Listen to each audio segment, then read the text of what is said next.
Hi, welcome back to Garden Glow Up. My name is Amy, and today we're going to be talking about the 5 things you should know before planting your vegetable garden.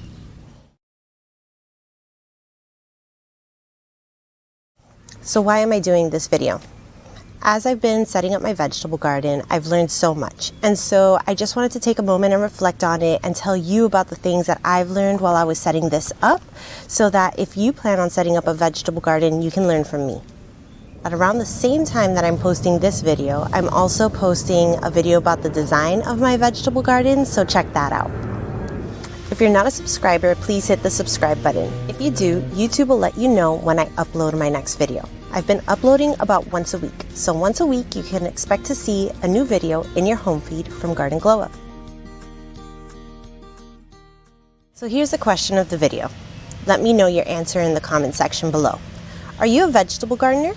If not, what's keeping you from vegetable gardening? So let's get into it. Here are the top 5 things you should know before starting your vegetable garden.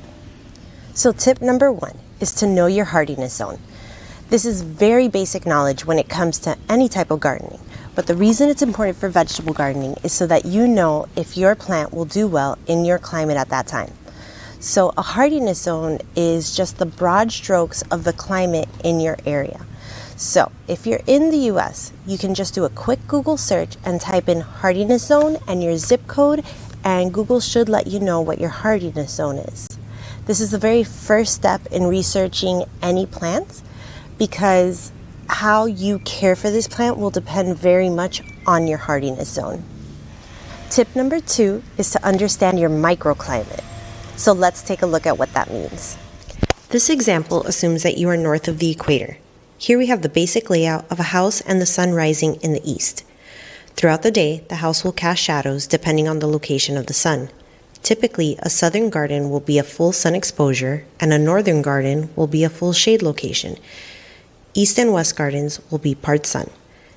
This is only a general rule, and there are exceptions. For instance, my mailbox is far away enough from the house that it is in full sun, since the shadows cast by the house never reach the mailbox. My southern-facing garden receives some shade from my fence. Different structures around your house will change this. However, this is a basic overview of microclimates so that you can apply it to your own garden. Here are where my gardens are located around my house. You can see that the sun exposure directly affects the type of garden. So when you go to a nursery, basically they're divided into full sun and full shade. And the reason for that is that different plants, even within your hardiness zone, have different requirements. And so nurseries understand that, and they put plants in full sun and full shade. One of the ways of understanding what your plant requires is looking at where it's sold in the nursery, because that'll let you know what type of environment it needs. So is it in the shady part of the nursery, or is it in the sunny part of the nursery? If I could only give you one tip, it would be this one, but this is technically tip number 3. If you do anything, if you're planning on setting up a vegetable garden, follow your local farmers. Find them on social, find their websites, sign up for a mailing list.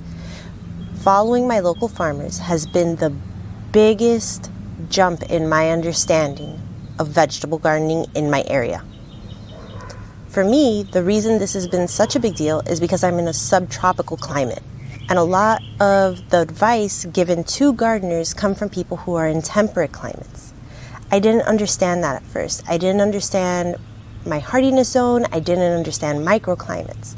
But the people who tipped me off to all of these things are my local farmers, who I don't know why I followed them one day, I just did. And those types of educational opportunities to make those big jumps in thinking came from them. So if you do anything, if you're just thinking about vegetable gardening, wherever you are in your gardening journey, it would not hurt you to follow your local farmers. Tip 4 is to mentally prepare yourself for the fact that this is going to be a steep learning curve. I know that sounds silly, but I set my beds up one at a time. And I'm glad that I did it that way, because I did not think that I would be able to get huge harvests all in one go. And I was right. I've gotten small little harvests every now and then, which I'm fine with. But the reason that I did that is because from setting up other portions of the garden, I had come to terms with the fact that the learning curve was pretty steep, and that is even more true for the vegetable garden. So I know some people are going to do a great amount of research and they're going to set up the vegetable garden and they're going to be successful immediately, and that is fantastic. I wasn't one of those people, and I wanted to be upfront about it so that if you're thinking of setting up your vegetable garden, you can mentally prepare yourself for the possibility that it may not be full harvest and you may not be feeding your family from the very first day that you set up the vegetable garden. So just mentally prepare yourself for a very steep learning curve. Here's tip number 5. Mentally prepare yourself for the fact that vegetable gardens are very high maintenance. So I don't think that vegetable gardens are low maintenance gardening. So if you're looking for something that's very low maintenance, I do have some tips for you, but I think a traditional vegetable garden like this one won't be low maintenance. So I am out here every day watering, looking for pests, just making sure everything goes well. Seasonally, you have to change out the plants. So if you're looking for something that's low maintenance, that's probably not this. So just give yourself that, just prepare yourself.